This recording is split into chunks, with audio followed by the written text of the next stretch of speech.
السلام علیکم دوستو، کیسے ہیں آپ سب؟ میں فیاض ایک بار پھر آپ کے ساتھ شروع کر رہے ہیں اسیر ہجر by Wahiba Fatima part 22۔ Shut up, just shut up, بکواس بند کرو، اپنی حد میں رہو۔ اگر میرے کردار کے بارے میں مزید ایک بھی زہرآلود لفظ اگلا تو میں ہر لحاظ بھول جاؤں گی، سوہن نے گھراتے ہوئے چیخ کر کہا، مگر پریہ نے اسے حقارت سے دیکھا۔ کیوں بی بی، سچ کڑوا لگا؟ تو پھر پوری حقیقت سنو۔ مجھ سے نکاح کے باوجود مجھے چھونا تو دور کی بات ہے، میری طرف دیکھنا تک پسند نہیں کرتا تھا۔ آخر کیوں؟ وجہ کیا تھی؟ میں اس کے ایک نظر التفات کے لیے تڑپتی رہی اور وہ ایک شادی شدہ لڑکی کے پیچھے مرا جاتا، دن رات اسی پر نظر رکھتا۔ آخر کیوں؟ اب میری بات غور سے سنو تم۔ میں بے تحاشا محبت کرتی ہوں اس سے، اسی لیے تم سے اس کے قریب گئی۔ اگر اس کے قریب گئی تو تمہاری نہوس اسے مجھ سے بھی چھین لے گی۔ تمہاری نہوس کی وجہ سے میں کس خوشی میں بیوہ ہو جاؤں؟ اس لیے تم اس کے قریب نہیں جاؤ گی، سمجھی تم؟ اس نے اب تک مجھے نہیں اپنایا، اسی لیے اگر تم نے اس کے قریب بھی جانے کی کوشش کی تو میں تمہاری آنکھوں کے سامنے خود کو زندہ جلا لوں گی۔ پریہ سوہن کے قریب ہوئی، اسے بازو سے دبوچ کر اس کی آنکھوں میں آنکھیں گاڑ کر جنونیت سے کہا۔ سوہن بری طرح خوفزدہ ہوئی تھی۔ پریہ نے بے تحاشا آنسو بہایا، وہ اپنے الفاظ سے سوہن کے بخیے ادھیڑ رہی تھی، وہ اپنے الفاظ سے اسے تڑپتے ہوئے دیکھ کر دل میں سکون محسوس کر رہی تھی۔ اگر تمہیں میری بات جھوٹی لگتی ہے تو یہ دیکھو، پریہ نے کہتے ہی اپنی پینٹ کی پاکٹ سے ایک بلیڈ نکالا اور سوہن کی آنکھوں کے سامنے لہرایا۔ سوہن خوف اور اس پاگل عورت کے جنون سے مزید دہشت زدہ ہوتی، سر تا پیر سفید پڑ گئی۔ یہ دیکھو، پریہ نے اس کے سامنے اپنی کلائی لہرائی اور اس پر زور زور سے کٹ لگانے لگی۔ کلائی سے بھل بھل نکلتا خون سوہن کے اوسان خطا کر گیا۔ یہ کیا کر رہی ہو تم؟ چھوڑو اسے، سوہن نے گھبرا کر کہا، مگر اس کے سر پر تو جیسے خون سوار تھا۔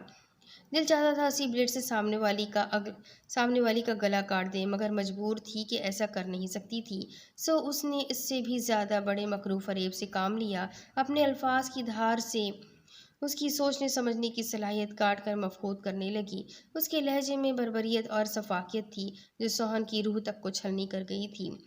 سچ کہہ رہی تھی، بالکل سچ، بہت محبت کرتی ہوں میں اس سے، تمہاری نہوس سے ڈرتی ہوں جو اسے مجھ سے چھین لے گی۔ تم مار دو گی اسے بھی، مجھ سے دور کر دو گی، میں جی نہیں پاؤں گی یہ سلطان کے بغیر، اسی لیے تم اس کے قریب نہیں جاؤ گی۔ وہ بے تحاشا روتی اب اپنے دوسرے بازو کی جلد ادھیڑ رہی تھی۔ کہو تم اس کے قریب نہیں جاؤ گی، میں نہیں جاؤں گی، یہ رشتہ کبھی آگے نہیں بڑھے گا، کچھ نہیں ہوگا۔ یشم سلطان کو بند کرو یہ سب۔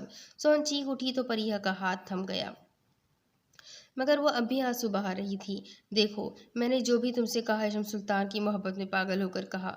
اگر تم با کردار ہو تو ثابت کر کے دکھاؤ کہ تم نے اسے اپنے جال میں نہیں پھانسا۔ دور ہو جاؤ اس سے، نکل جاؤ اس کی زندگی سے۔ اگر یہ بھی ممکن نہیں تو خودکشی کر لو، کم از کم میرا شوہر تمہارے سابقہ شوہر کی طرح تمہارے نوس کی بھیڑ تو نہیں چڑھے گا۔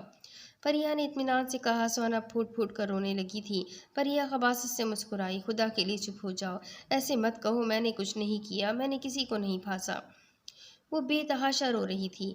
تو پھر ٹھیک ہے، اپنی بات پر قائم رہنا، اور اگر یشم سلطان کو اپنے قریب بھٹکنے بھی دیا تو وہی دن ہوگا، وہی لمحہ جب میں خود کو زندہ جلا لوں گی، اور میری موت کی ذمہ دار صرف اور صرف تم اور تمہاری نہوست ہوگی، پریہ نے صفاقی سے کہا۔ سوہن اپنے لبوں پر ہاتھ رکھ کر اپنی سسکیاں دباتی اندر بھاگ گئی۔ پیچھے اس نے ٹشو سے اپنی آنکھوں میں سے ٹیر جل صاف کی اور مکروہ قہقہا لگا کر ہنس پڑی۔ یشم سلطان، میں تمہاری چہیتی کو جسمانی طور پر نقصان نہیں پہنچاؤں گی کہ مجبوری ہے، ہاں، اس کے دماغ سے اس قدر کھیلوں گی کہ اسے ذہنی مریضہ ضرور بنا دوں گی، وہ نہ تمہارے قابل رہے گی نہ خود کے۔ پریہ نے چہرے پر مکروہ و فاتحانہ مسکراہٹ سجائی اور اطمینان سے اپنے کمرے میں چلی گئی۔ اوزگل اس وقت بیت السلطان کے اپنے کمرے میں موجود ڈریسنگ الماری میں منہ دیے کھڑی تھی۔ نایاب اسے دوپہر کے کھانے کی ٹرے تھمانے کمرے میں آئی تھی۔ اوزگل، میری بچی، یہیں ٹھہرنا ہے یا دوسری حویلی واپس چلنا ہے؟ نایاب نے ٹرے ٹیبل پر رکھتے ہوئے اس سے پوچھا۔ مما، واپس جانا ہے، ویرا ہاسپٹل میں ہے، شام تک آ جائے تو اس سے مل کر واپس جائیں گے۔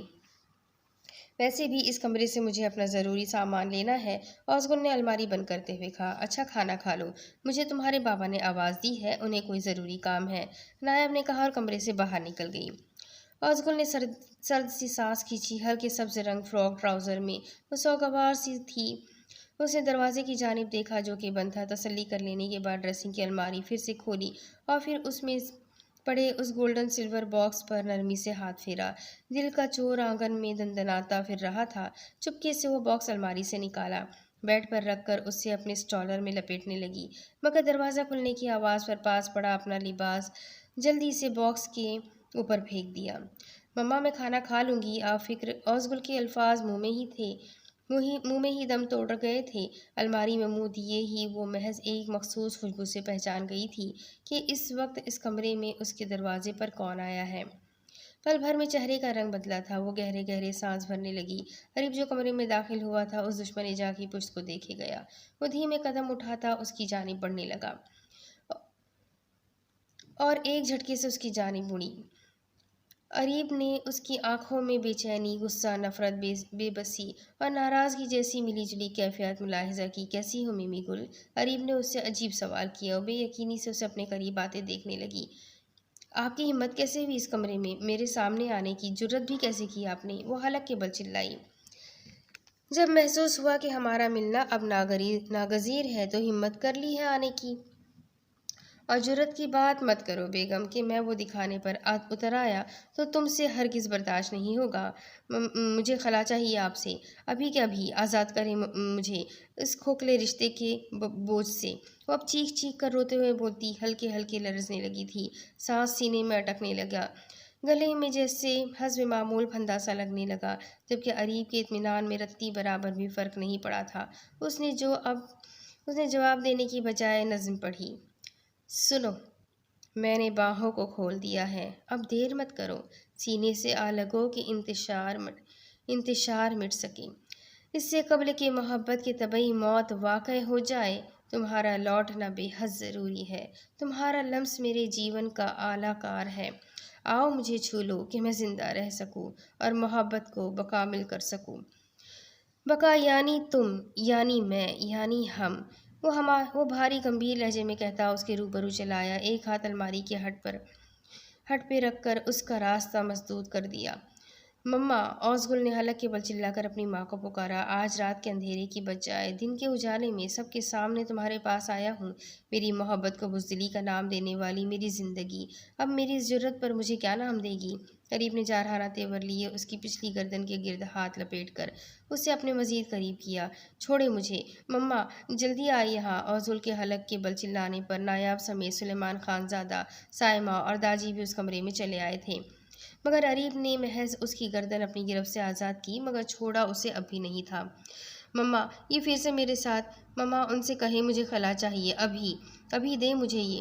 شٹ اپ میمی گل، میں پوچھنا چاہتا ہوں کہ کیوں چاہیے تمہیں خلا؟ صرف اس لیے کہ میں نے رخصتی سے پہلے تم سے اپنا ریلیشن بنایا۔ اب تم مجھے سب کے سامنے یہ بتاؤ کہ تمہارے ساتھ زبردستی کی تھی میں نے، یا اس سب میں تمہاری مرضی بھی شامل تھی؟ وہ بھی اب کی بار دہاڑ کر بولا تھا، اور بڑوں کی موجودگی میں اس کی اس بے قدری، بے باکی اور بےہودگی پر اوزگل نے اپنے لبوں پر ہاتھ رکھ کر اپنی چیخ کا گلا گھونٹا۔ قریب نے ابھی مزید گوہر افشانی کرنے کو اپنے لب کھولے، مگر وہ اس سے پہلے ہی اس کی اس بے شرمی کی تاب نہ لاتے اس کی باہوں میں ہی جھول گئی تھی۔ سب بڑوں کے چہرے بھی شرمندگی کے مارے سرخ پڑ گئے تھے۔ عجیب نامعقول اور بےہودہ لڑکا ہے یہ، بڑوں کی بھی تمیز نہیں، بے شرمی کی بھی حد ہوتی ہے، لا حول ولا قوت۔ سلیمان، اس لڑکے کو تھوڑی تمیز تو سکھا دو تو بیت السلطان پر ایک احسان ہوگا۔ داجی غصے سے اسے گھورتے، اسے لعن طعن کرتے کمرے سے باہر نکل گئے تھے۔ ارے کیا بدتمیزی تھی؟ سلیمان خان زادہ نے دانت پیس کر پوچھا۔ ڈیڈ پلیز، میں تو اپنی بیوی کو منانے کی کوشش کر رہا تھا، اسی لیے یہ سب کر کے آپ لوگوں کو یاد دہانی کروائی کہ آپ بڑوں کو بھی بچوں کی پرائیویسی کا خیال کرنا چاہیے، قریب نے اطمینان سے کہا۔ بے غیرت الو کا پٹھا! سلیمان خان زادہ بکتے جھکتے کمرے سے باہر نکل گئے۔ قریب نے اس کی کمر کے گرد بازو حمائل کر کے اسے اپنے سینے سے لگا رکھا تھا۔ قریب بچہ، چھوڑو اسے، میں سنبھال لیتی ہوں۔ نایاب آگے بڑھی، مگر قریب نے ہاتھ کے اشارے سے انہیں منع کر دیا۔ نہیں موم، آج اور اس کے بعد سے اپنی بیوی کا میں خود خیال رکھوں گا، میں اسے خود سنبھالوں گا، آپ اس کی جانب سے بالکل بے فکر ہو جائیں۔ ڈاکٹر سے پوچھ چکا ہوں، اب مینٹلی کافی اسٹرانگ ہو چکی ہے یہ، تو اب مجھے اڈے منانے کی کوشش کر لینے دیجیے۔